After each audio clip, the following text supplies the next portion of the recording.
puisque je ne peux pas les avoir tous. Je préfère me passer d'eux. Oh, mais c'est très anormal tout ça, très immoral. J'ai réussi à être engagé comme deuxième assistant sur la carrière de Suzanne, et même d'avoir un tout petit rôle dans le film. Ensuite, il y a eu pas mal de temps d'attente pour la vieille bicyclette qui s'est appelée Manu chez Maud à l'arrivée. Et à partir de Manu chez Maud, je suis devenu producteur dans la mesure où Barbet s'occupait de Mort et qui m'a dit je te confie Manu chez Maud et je te confie Romer. Eh bien, ça voulait dire être présent sur le tournage, toujours présent, et ensuite faire le travail de promotion à l'étranger. Nous marchions la main dans la main, et ça me pesait non pas du poids de je ne sais quel péché, mais du poids, disons, de son inutilité.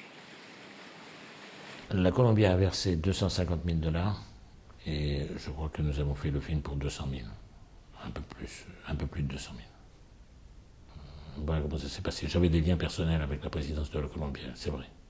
Stanley Schneider, qui était le fils du grand patron, Abraham Schneider. Ça voulait dire une marge de manœuvre assez importante, oui. Il était ravi. Parce que ce qui est important de savoir sur Romer, c'est qu'il ne s'est jamais embarqué dans un film sans être sûr de la totalité du financement à l'arrivée. À la fin du tournage, si vous voulez. Il avait même mis en cause le tournage de Manu chez Maud quand deux coproducteurs virtuels se sont retirés de l'affaire. Et il avait dit, bon, bien, à ce moment-là, je ne peux pas. Oui, quand on est arrivé, on s'est aperçu que Romer avait fait une préparation extrêmement poussée, à tel point que une scène qui se passait dans une roseraie avait bénéficié d'une plantation des roses un an à l'avance, par Romer.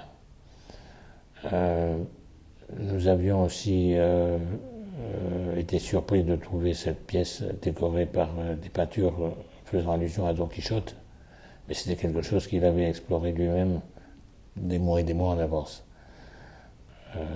Oui, il connaissait parfaitement la région de Talois, puisque le matin, il montait jusqu'au sommet de la montagne pour redescendre et être prêt à son tournage. Le monologue de Fabrice Lucchini est le résultat de conversations qui avaient eu lieu avant. Et Fabrice a la possibilité de répéter le même texte, même à des années d'intervalle d'ailleurs. Donc c'est quelque chose qui avait été très préparé par Romer avec Fabrice. Cette histoire de camaraderie, d'amitié, d'amour. C'était quelque chose de très mis au point. La direction d'acteur était moins présente sur Gérald Falconati, que nous appelions le petit-fils de Jeanne d'Arc, parce qu'il était le petit-fils de la célèbre interprète de Dreyer. Il s'exprimait au maximum. Par exemple, nous étions très gênés des regards caméra d'Aurore Cornu, mais lui, ça ne le dérangeait absolument pas. Il disait que ça faisait partie du personnage. Jean-Pierre Vulesco nous a fait présenter l'un l'autre à un moment donné à Flore ou un endroit de Saint-Germain-le-Pré. Et puis, d'une façon très étrange, j'ai rencontré Romer sur le perron d'un métro où je n'y vais jamais parce que je suis claustrophobe et où il n'allait pas parce qu'il courait plus vite entre le studio et sa maison. Donc il ne prenait jamais le métro. Et comme on a attendu un métro, on a parlé, on s'est liés d'amitié et puis on a pris le café, le thé peut-être, à Flore pendant 5 ans. Moi je parlais de ce que je savais, c'est-à-dire ma vie, en quelque sorte, qui avait l'air de l'intéresser. Et mes romans qui, bon... Et lui, il parlait de ses films. Je ne sais pas s'il parlait avec quelqu'un d'autre autant qu'avec moi, parce que, en quelque sorte, il avait confiance en moi. À tel point qu'au milieu du film, il vient Laurence de Monaghan, elle dit « Occupez-vous d'elle ». Je dis « Comment voulez-vous que je m'occupe d'elle ?»« Ben, occupez-vous comme si c'était moi ». Je crois que lui, il m'a pris pour mon accent. Parce que comme moi, c'était pas la muse, comme vous disiez. J'étais Romer, là, celui qui tirait les ficelles, n'est-ce pas? C'était une Romer femelle avec un accent à couper au couteau. Et je crois qu'il voulait un accent, qu'il lui fallait plus d'exotisme peut-être. Ça, c'est ma version modeste, pour ainsi dire. Ben, il a dû changer le script. Parce que c'était juste là, j'ai eu 2 semaines de sciatique pour un tournage de 1 mois et demi, c'est beaucoup. Et d'ailleurs, j'ai lu un critique roumain qui, tout le monde a commenté « Oh, quel horrible accent elle a, et comme elle marche mal ». Vous voyez comme elle marche. Puis je me suis rendu compte, oui, sans doute je marchais mal. J'étais debout après une sciatique.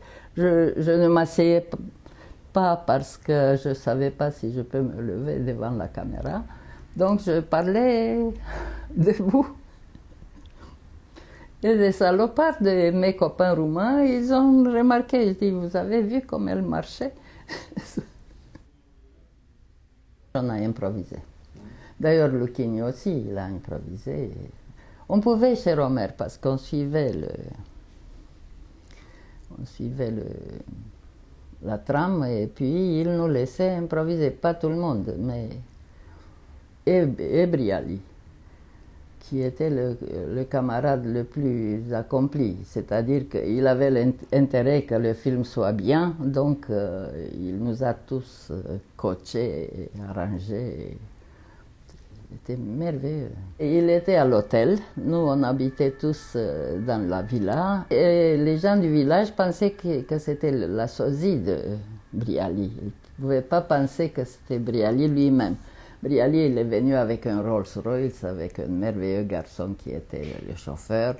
Romer les a envoyés promener et il l'a forcé à porter une barbe. Comme ça, personne ne dira que ça, c'est Brialy. Il ne voulait pas que ce soit ces autres, je ne sais pas, il avait 50 films avant Romer Brialy. Romer et moi, on a inventé cette chose-là très amicale, n'est-ce pas, où les gens se touchent. Moi et Brialy, on était dans des grandes amitiés touchables, pour ainsi dire. Et c'est Romer qui, vous voyez, je crois que c'est Romer qui nous montre qu'est-ce qu'il faut faire. C'est-à-dire qu'on se prend les mains,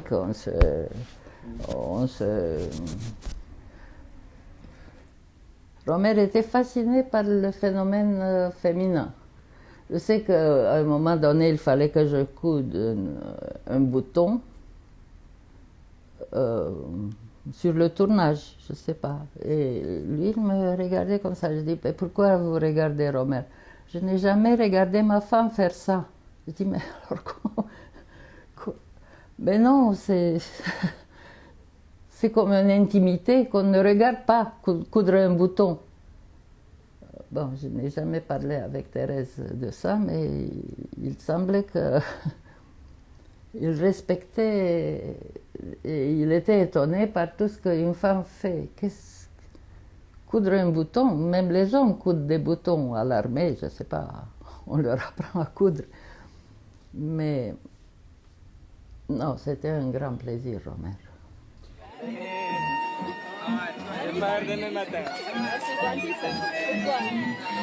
Parce que je voulais rencontrer. C'est les affaires, pas vos affaires.